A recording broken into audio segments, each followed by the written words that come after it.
On revient en France avec une cérémonie très émouvante ce matin à Fréjus dans le Var.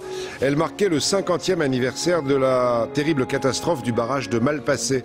C'était le 2 décembre 1959, rupture soudaine de ce barrage, 423 morts en quelques minutes, l'une des plus graves catastrophes de notre histoire, et une vague de 40 mètres de haut qui ce jour-là a tout détruit sur son passage. Évocation, témoignage avec Vincent Capu et Christophe Espenant.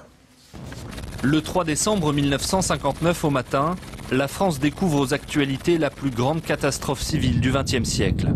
À 21h13 la veille, à 12 km en amont de Fréjus, le barrage de Malpasset s'effondre, libérant 50 millions de mètres cubes d'eau. Une vague de 30 mètres de haut va tout emporter sur son passage, faisant 423 morts et laissant derrière elle 79 orphelins. Voilà, c'est la maison avant. Le barrage, elle était ici avec des chaînes derrière. Et voilà, c'est ce qui est resté après. Ça, c'est moi, mon frère Michel qui est en Suisse actuellement. Et voilà ce qui est resté de la maison. Louis et sa sœur Simone sont des miraculés. Ils ont perdu leurs parents, un oncle, une tante et deux petites cousines. Le soir de la catastrophe, tous se trouvaient dans la maison familiale. On a entendu un bruit épouvantable, indescriptible. Et j'ai levé la tête, j'ai vu le mur me tomber dessus, enfin nous tomber dessus. On était au premier étage, ma sœur était au rez-de-chaussée et je dormais avec mon frère.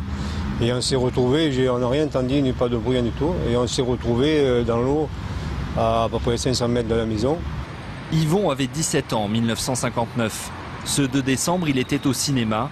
Il ne reverra jamais ses parents. 50 ans après, toujours difficile pour lui de mettre des mots sur ce traumatisme. À l'époque, le soutien psychologique n'existait pas. Pour moi, ça a été affreux parce que il n'y avait plus rien.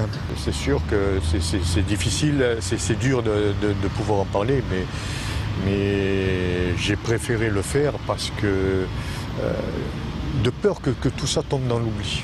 Alors pourquoi le barrage a-t-il cédé? Certains ont mis en cause des pluies diluviennes, d'autres un défaut de construction. En 1967, après plusieurs années d'enquête, la Cour de cassation conclura par ces mots : aucune faute n'a été commise.